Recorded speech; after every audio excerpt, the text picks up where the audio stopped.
Have you ever followed a social media influencer? You're probably amazed at how they make money doing what they were doing and also thinking of doing the same to build wealth. Well, before you do that, you have to watch this video first until the end to know the influence bubble that might pop soon, which will affect a lot of influencers. Hi, welcome to the Wealth Monopoly. There's a common thread among today's social media influencers.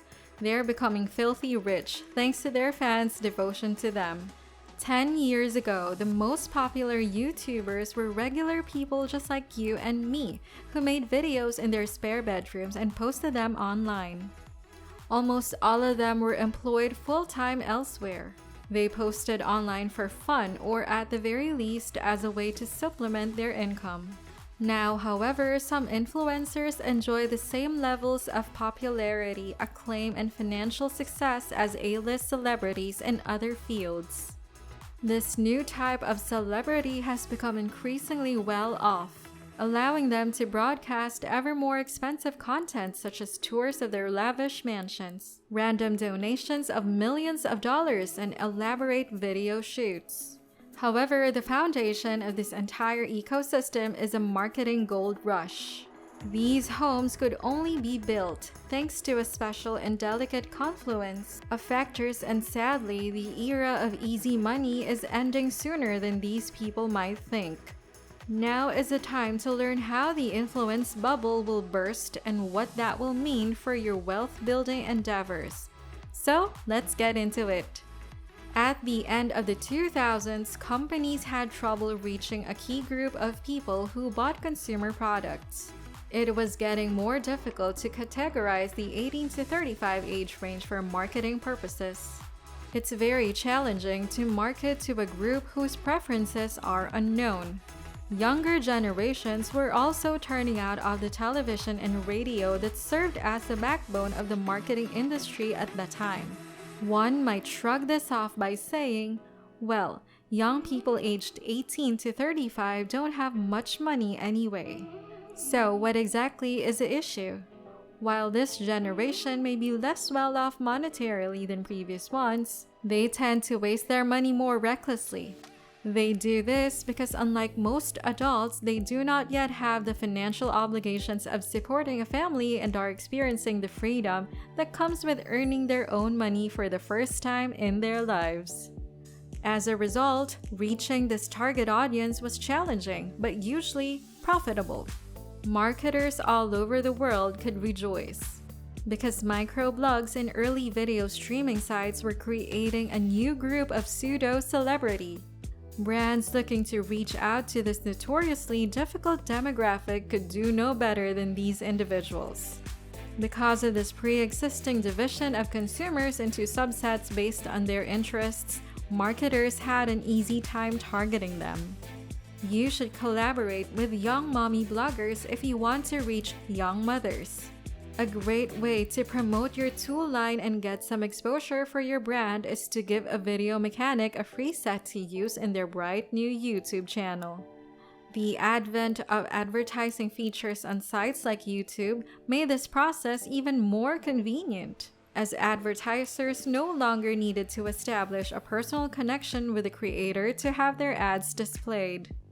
Additionally, marketing via online influencers was inexpensive. More than 100 million people could be reached by a large company for less than $1. For the same amount of exposure on commercial television, you could expect to pay millions. The playing field could be opened up to smaller businesses as well. Due to the internet's widespread reach, even a small business with a limited marketing budget could team up with a micro-influencer to spread the word about its product. When compared to the primary selling point of early influencer marketing, all of the other advantages pale in comparison. Influencers enjoyed widespread public support because of their credibility. A first-time parent who reads a mommy blog for advice on how to calm their crying infant is already looking to that blogger for guidance. A blogger's recommendation of a particular brand of baby food or baby carrier will have tremendous sway over the market because the blogger is someone the moms respect and trust. All influencers and other subgroups enjoy the same level of credibility.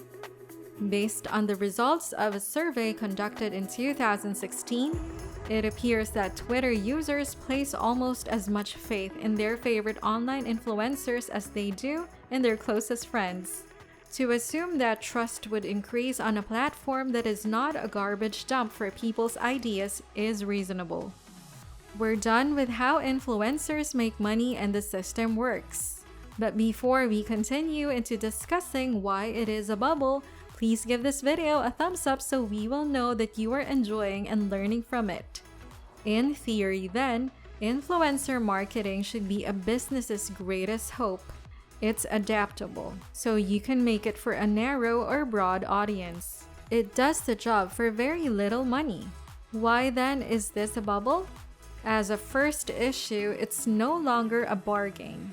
Inevitably, competition for influencers of all stripes increased as more companies scrambled to cash in on influencer marketing's potential. Some YouTubers will now ask for over $500,000 just to place an ad on their video.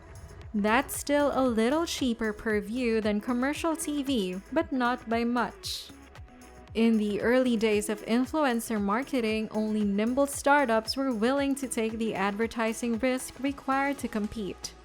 Today, the market is dominated by mega corporations and corporations with limitless financial resources. If a company has access to sufficient capital, its investors likely won't care if it spends more on marketing than it brings in return. Consider the companies that you know and trust that provide sponsorship for your favorite social media star. Many of these businesses are relatively new but have already attracted significant investment. They invest so heavily because this advertising method has the potential to create massive corporations virtually overnight. However, the risks involved can be enormous. Due to rising interest rates and a number of high-profile failures, investors may vary off making quick cash investments.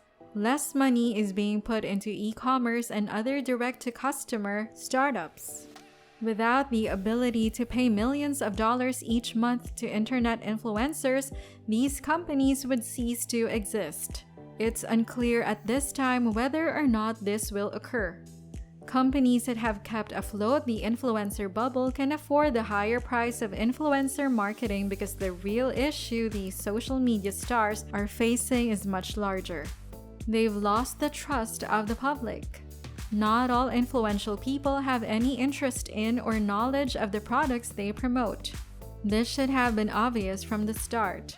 A recommendation will be given to businesses that can afford to pay their price. Repeatedly, influencers have been at the center of scandals for things like promoting ineffective music events, advertising products directed at children, and pumping and dropping cryptocurrency projects. Young people are savvy and can see through influencers who promote a product or idea they don't believe in.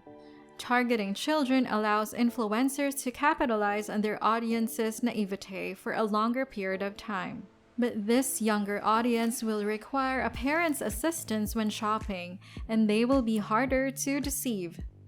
The trust that top influencers once had with their audience is being eroded by the wealth they have accumulated over the course of their careers.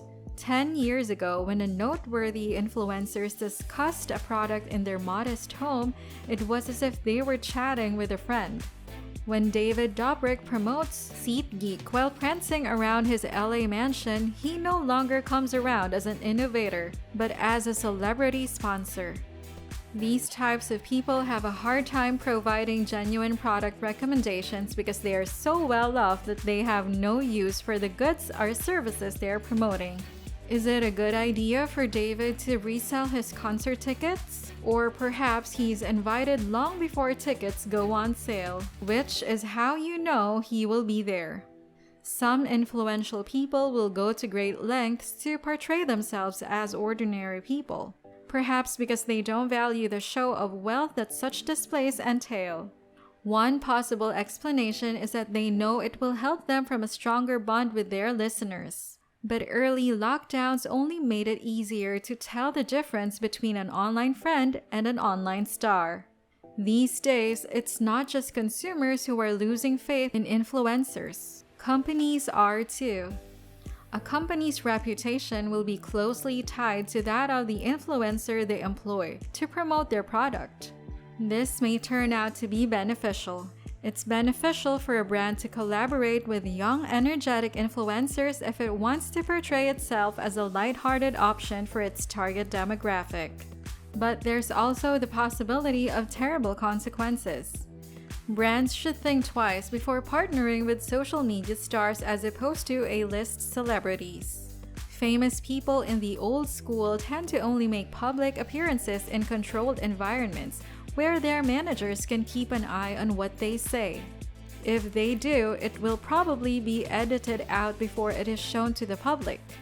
On the other hand, influencers make their living by sharing their personal lives online. Something unfortunate is sure to occur in the future. Because of competition, influencers pose a substantial risk for businesses. The credibility of the influencers' endorsements will be called into question if they accept payment from a fraudulent brand. For our multimillionaire opinion leader, what does the future hold? Obviously, if the gold rush ends, everyone's financial situation will worsen. The era of blindly investing in famous internet influencers may be coming to an end, but that doesn't mean people will stop doing it. Instead, I'm hoping this means online marketing will mature into something more than just a low-cost substitute for securing celebrity endorsements through more established channels of distribution. Those who are able to relate to their audience should be allowed to profit from advising on products they know and use. And soon, companies will realize that this is what created internet marketing successful in the first place. Well, in your opinion, is this influencer bubble true? Tell us what you think and what ideas you have in the comment section below. Thanks for watching! If you are new to this channel, please subscribe to be updated for more upcoming videos like this. And don't forget to hit the like button. See you at the next one!